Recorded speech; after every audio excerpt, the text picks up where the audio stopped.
কোন একটা গাছকে দেখুন কিভাবে সে মাটি থেকে জল শুষে নেয়।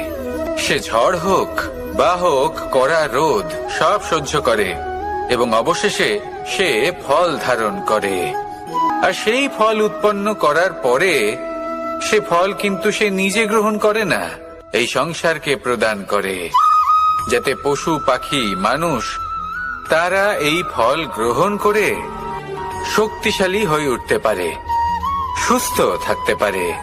সেভাবেই নদী, সরোবর এরা নিজেরাও কিন্তু নিজেদের জল গ্রহণ করে না, মাটিকে প্রদান করে, পশু পাখিকে প্রদান করে। সূর্য নিজেও নিজের জন্য প্রজ্বলিত হয় না, সে প্রকাশ ছড়িয়ে দিতে চায় আমাদের সবার কাছে, সে আলো পৌঁছে দিতে চায়। এই প্রত্যেকের কর্মে পরমার্থ নিহিত আছে, আর সেই জন্যই এদের সকলকে পুজো করা হয়। তাই মনে রাখবেন, আপনার কাছে জীবন যাপনের অতিরিক্ত